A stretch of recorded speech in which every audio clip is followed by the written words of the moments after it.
사랑하는 하나님의 자녀 여러분, 주님의 이름으로 평안을 전합니다. 오늘 이 거룩한 나눔의 시간이 여러분의 마음에 깊은 울림과 따스한 위로를 전하는 귀한 시간이 되기를 소망합니다. 오늘 이 말씀을 듣기 전에 잠시 시간을 내어 구독과 좋아요를 눌러주시면 하나님의 은혜로운 이야기가 더 많은 영혼에게 닿을 수 있습니다. 여러분의 작은 손길이 누군가에게는 큰 위로와 희망의 빛이 될 것입니다. 이 선한 사역에 동참해 주시는 모든 분들께 하나님의 축복이 가득하기를 기도합니다.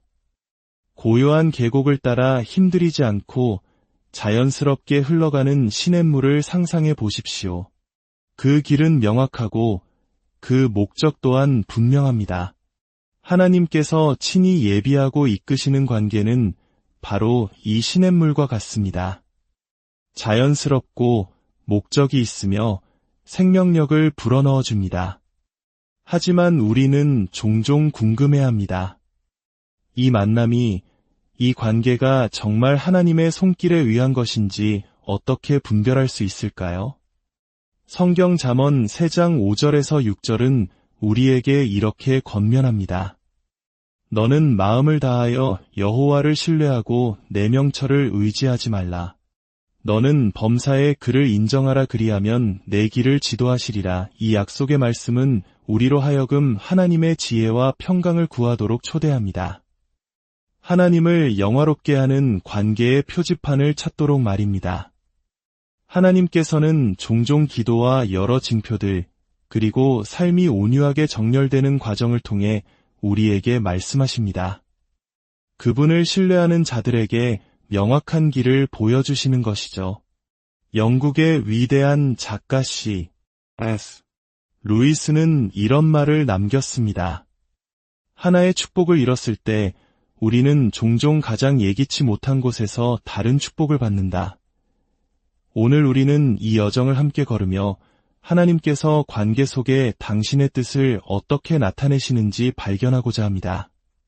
그 관계가 하나님의 목적에 부합하고 우리 삶에 참된 조화를 가져오도록 그 비밀의 문을 함께 열어보겠습니다. 첫 번째 표지판은 바로 같은 믿음의 방향성입니다. 마차에 함께 묶인 2마리의 말을 떠올려 보십시오. 한 마리는 힘차게 앞으로 나아가려 하는데 다른 한 마리는 뒤처지거나 옆길로 새려고 한다면 어떻게 될까요? 마차는 삐걱거리며 나아가지 못하고 결국 멈춰 서고 말 것입니다. 관계도 이와 같습니다. 두 사람이 공유된 믿음과 목적이라는 하나의 방향으로 조화롭게 나아갈 때 그 관계는 번성하고 성장할 수 있습니다. 가치관과 영성의 일치가 인생이라는 여정을 얼마나 견고하게 만드는지 생각해 보신 적 있으십니까? 성경 고린도후서 6장 14절은 이 원리를 명확하게 강조합니다. 너희는 믿지 않는 자와 멍에를 함께 매지 말라. 의와 불법이 어찌 함께하며 빛과 어둠이 어찌 사귀겠느냐. 믿음과 가치관이 어긋난 관계는 마치 분열된 팀과 같습니다. 방향을 찾기 위해 고군분투하고 하나 되기 어렵습니다.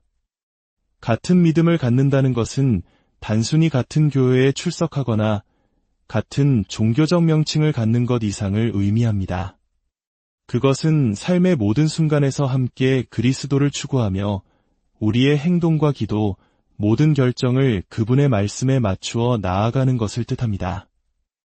이것은 한국 사회에서 더욱 중요하게 다가올 수 있습니다.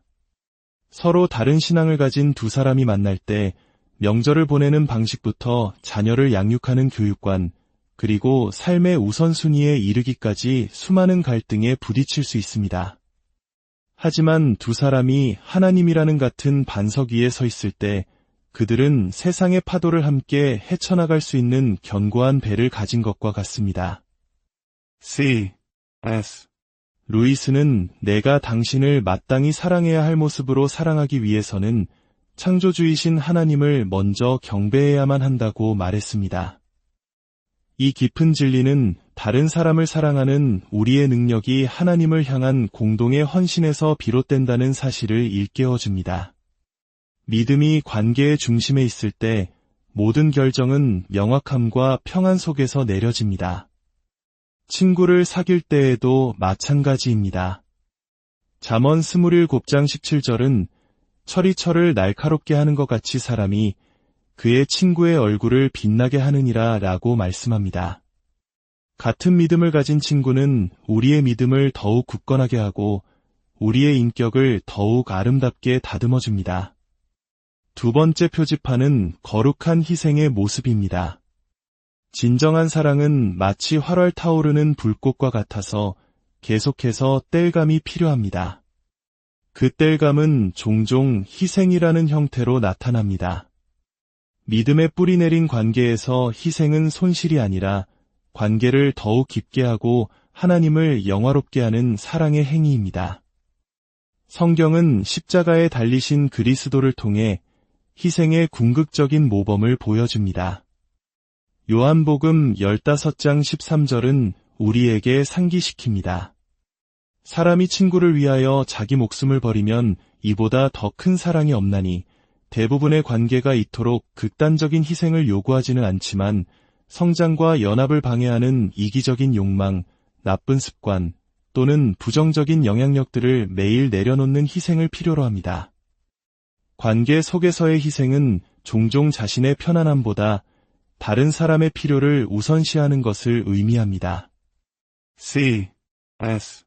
루이스는 사랑이란 감정적인 애착이 아니라 사랑하는 사람이 궁극적인 선에 이르기를 바라는 꾸준한 소망이라고 했습니다. 이 관점은 우리의 초점을 단기적인 만족에서 장기적인 영적 성장으로 옮겨줍니다. 하나님을 기쁘시게 하는 관계를 위해 해로운 영향력을 버리는 것은 가장 의미 있는 희생 중 하나일 수 있습니다. 그것이 독이 되는 우정에서 멀어지는 것이든 건강하지 못한 습관을 끊어내는 것이든 또는 도움이 되지 않는 행동을 바꾸는 것이든 이러한 희생은 그 관계를 얼마나 소중히 여기는지를 보여주는 증거가 됩니다. 히브리서 12장 1절은 모든 무거운 것과 얽매이기 쉬운 죄를 벗어버리고 인내로써 우리 앞에 당한 경주를 하며 라고 격려합니다. 정원사가 나무의 성장을 방해하는 가지를 잘라내어 햇빛이 중심까지 닿게 하듯이 우리 삶에서 불필요한 것들을 쳐낼 때 관계는 더욱 건강하게 자라납니다. 물론 희생은 분별력과 균형을 이루어야 합니다. 희생이 자신의 정체성을 잃거나 관계를 위해 해로운 상황을 견디는 것을 의미하지는 않습니다. 진정한 희생은 두 사람 모두를 강하게 하고 하나님의 목적을 존중하는 방식으로 이루어집니다. 다툼이나 허영으로 하지 않고 오직 겸손한 마음으로 각각 자기보다 남을 낮게 여기는 것, 그것이 바로 빌립보서 2장이 말하는 희생의 정신입니다. 세 번째 표지판은 시련을 통과하는 연합된 인내입니다. 관계의 진정한 힘은 평온할 때가 아니라 거친 폭풍우를 견뎌낼 때 드러납니다. 험난한 여정을 함께하는 두 여행자처럼 믿음으로 하나 된 사람들은 서로에게 기대고 하나님의 인도를 신뢰함으로써 회복력과 희망을 찾습니다. 우리 민족이 겪었던 수많은 고난의 역사 속에서 공동체와 믿음이 얼마나 큰 힘이 되었는지 우리는 기억합니다. 마찬가지로 개인의 관계에서도 시련은 서로의 결속을 다지고 하나님을 영화롭게 할 기회가 될 수 있습니다. 전도서 4장 12절은 우리에게 이렇게 말합니다. 한 사람이면 패하겠거니와 두 사람이면 맞설 수 있나니 세 겹줄은 쉽게 끊어지지 아니하느니라. 여기서 세 번째 줄은 바로 하나님이십니다. 하나님이 관계의 중심이 되실 때 그분은 시련이 관계를 끊어놓으려 위협할 때조차도 그것을 굳게 붙들어 매는 통일의 끈이 되어주십니다. 어려움에 직면했을 때 함께 기도하고 금식하는 것은 강력한 영적 무기입니다. 기도는 불확실함 속에서 명확성과 평화를 주며 하나님의 임재를 초대합니다. 시련은 종종 관계의 헌신 깊이를 드러냅니다. 재정적인 어려움, 질병 또는 외부적인 갈등에 직면했을 때 서로를 지지하고 격려하는 능력은 그들의 사랑이 얼마나 진실한지를 보여줍니다. 로마서 12장 12절은 소망 중에 즐거워하며 환난 중에 참으며 기도에 항상 힘쓰라고 격려합니다. 인내와 끈기는 우리가 결과가 불확실할 때조차도 하나님께서 일하고 계심을 믿는 믿음의 행위가 됩니다. 예수님께서는 마태복음 7장에서 반석 위에 집을 지은 지혜로운 사람에 대해 말씀하셨습니다. 비가 내리고 홍수가 나고 바람이 불어도 그 집은 무너지지 않았습니다. 왜냐하면 주춧돌을 반석 위에 놓았기 때문입니다. 믿음 위에 세워진 관계는 이와 같습니다. 시련의 폭풍우 속에서도 흔들리지 않고 더욱 견고해집니다. 네 번째 표지판은 말로만이 아닌 행동으로 보여주는 진실성입니다. 말은 바람처럼 덧없어서 쉽게 뱉을 수 있지만 무게가 없는 경우가 많습니다. 관계에서 진정한 헌신과 사랑을 드러내는 것은 말이 아니라 행동입니다. 좋은 땅에 심겨진 씨앗처럼 행동은 신뢰와 상호 성장의 열매를 맺기 위해 꾸준하고 의도적이어야 합니다. 예수님께서는 마태복음 7장 16절에서 그들의 열매로 그들을 알지니 가시나무에서 포도를 또는 엉겅퀴에서 무화과를 따겠느냐고 말씀하셨습니다. 한 사람의 행동은 그 사람의 성품과 의도를 가장 명확하게 보여주는 지표입니다. 관계 속에서 이러한 열매는 친절, 인내, 지지와 같은 행동으로 나타납니다. C.S. 루이스는 정직이란 아무도 보고 있지 않을 때에도 옳은 일을 하는 것이라고 했습니다. 진정한 사랑과 헌신은 다른 사람에게 인정받기 위한 화려한 제스처나 말이 아니라 조용하고 꾸준하게 상대방의 안녕을 우선시하는 행동에서 드러납니다. 어려운 시기에 곁을 지켜주는 것, 공감하며 들어주는 것, 관계의 유익을 위해 기꺼이 희생하는 것, 이런 행동들이야말로 천마디 말보다 더 큰 울림을 줍니다. 일관성은 진실성을 평가하는 핵심입니다. 한 번의 거창한 행동이 오랜 시간 동안의 신실한 행동을 대체할 수는 없습니다. 약한 기둥으로 지어진 다리를 상상해 보십시오. 잠시는 버틸 수 있겠지만 지속적인 압력 아래에서는 무너지고 말 것입니다. 마찬가지로 말로만 세워진 관계는 시련을 견딜 수 없습니다. 야고보서 2장 17절은 행함이 없는 믿음은 그 자체가 죽은 것이라고 우리에게 경고합니다. 다섯 번째 표지판은 하나님을 향한 공동의 영적 목표입니다. 두 척의 배를 항구로 안전하게 인도하는 등대를 상상해 보십시오. 그 등대의 변함없는 빛은 명확성과 방향을 제공하여 두 배가 항로를 벗어나지 않도록 합니다. 관계에서 공유된 영적 목표는 바로 이 등대와 같은 역할을 합니다. 하나님의 목적을 향한 길을 밝히고 사람들 사이의 유대를 강화합니다. 아모스 3장 3절은 두 사람이 뜻이 같지 않은데 어찌 동행하겠느냐고 묻습니다. 이 질문은 우리의 관계가 공유된 가치와 하나님의 뜻을 구하려는 상호 헌신 위에 세워져 있는지 성찰하게 합니다. 이러한 일치 없이는 관계는 나침반 없는 배처럼 혼란과 갈등 속으로 표류할 위험이 있습니다. 공유된 영적 목표는 함께 성장하는 기반을 제공합니다. 정기적인 기도, 성경 공부, 이웃을 섬기는 봉사 또는 감사의 마음을 키우는 것 등이 될 수 있습니다. 두 사람이 이러한 목표를 향해 함께 나아갈 때 그들은 하나님께 더 가까워질 뿐만 아니라 서로에게도 더 가까워집니다. 두 사람이 모두 하나님을 영화롭게 하는 것을 최우선으로 할 때 그들의 관계는 그분의 사랑과 은혜에 대한 살아있는 증거가 됩니다. 친절, 인내, 용서의 행동은 그분의 말씀과 일치하는 마음에서 자연스럽게 흘러나옵니다. 골로새서 3장 17절은 또 무엇을 하든지 말에나 일에나 다 주 예수의 이름으로 하고 그를 힘입어 하나님 아버지께 감사하라고 격려합니다. 이러한 마음가짐은 가장 단순한 행동조차 예배의 행위로 변화시킵니다. 6번째 표지판은 기도와 내면의 확신을 통한 하나님의 응답입니다. 관계 속에서 인도를 구할 때 기도는 라디오 주파수를 맞추는 것과 같습니다.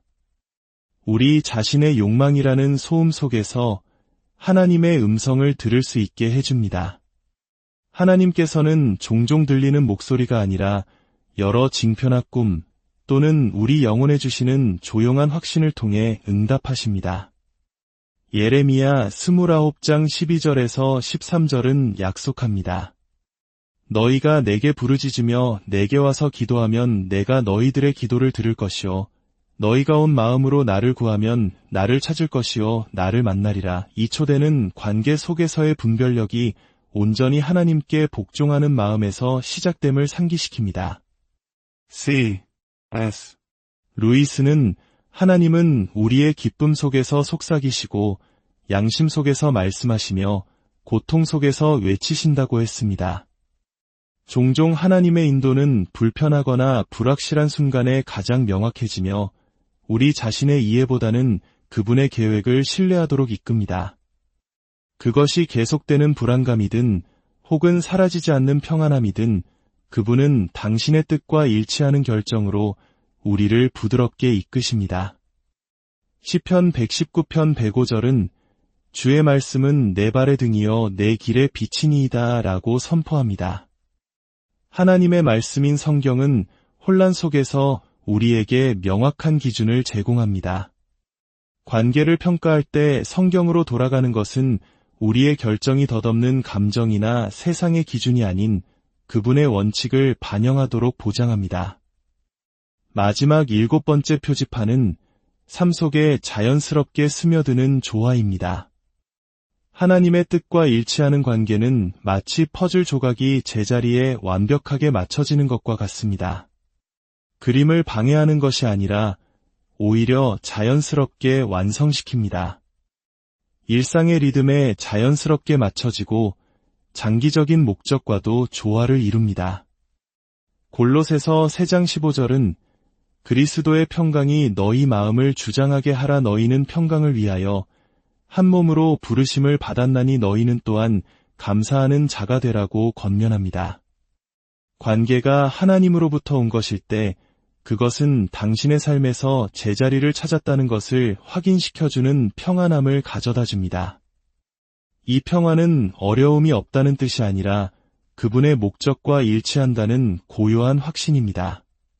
하나님께서 두 사람을 함께하게 하실 때 그들의 목표와 일상, 그리고 꿈은 자연스럽게 정렬됩니다.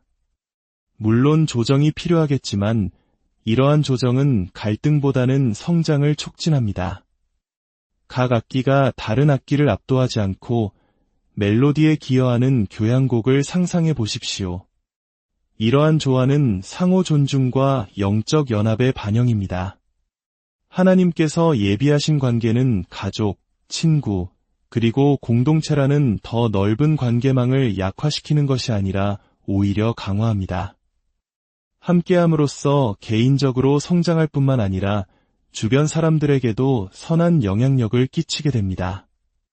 사랑하는 성도 여러분, 오늘 우리는 하나님께서 이끄시는 관계의 7가지 표지판을 함께 살펴보았습니다. 그분의 뜻은 언제나 평화와 목적, 그리고 그분의 말씀과의 일치로 특징지어집니다. 이러한 징표들을 인식하기 위해서는 인내와 분별력, 그리고 그분의 인도하심에 열린 마음이 필요합니다. 예레미야 29장 11절의 약속을 기억하십시오. 너희를 향한 나의 생각을 내가 안하니 평안이여 재앙이 아니니라. 너희에게 미래와 희망을 주는 것이니라. 그분의 계획이 우리를 위한 선하심에 있음을 믿을 때 우리는 통제하려는 마음을 내려놓고 그분의 완벽한 때를 기쁨으로 받아들일 수 있습니다. 이 말씀이 여러분의 마음에 와 닿았다면 믿음으로 이렇게 선포해 보십시오. 주님, 저는 주님의 인도하심을 신뢰합니다. 여러분의 삶의 모든 걸음마다 하나님의 인도하심과 평강이 함께 하시기를 축복합니다. 이제 함께 기도하겠습니다. 사랑과 은혜가 풍성하신 하나님 아버지, 오늘 귀한 말씀을 통해 저희의 관계를 돌아보게 하시니 감사합니다. 저희의 눈을 열어주시어 어떤 만남이 주님으로부터 왔는지 분별할 수 있는 지혜를 주옵소서. 저희의 마음을 다스려 주시어 세상의 소리가 아닌 주님의 세미한 음성에 귀 기울이게 하옵소서. 주님께서 예비하신 귀한 인연들 속에서 함께 믿음의 경주를 하며 서로를 세워주고 마침내 하나님 나라의 영광을 위해 쓰임받는 복된 관계들을 허락하여 주옵소서. 모든 것을 주님 손에 맡기며 우리를 구원하신 예수 그리스도의 이름으로 기도드립니다.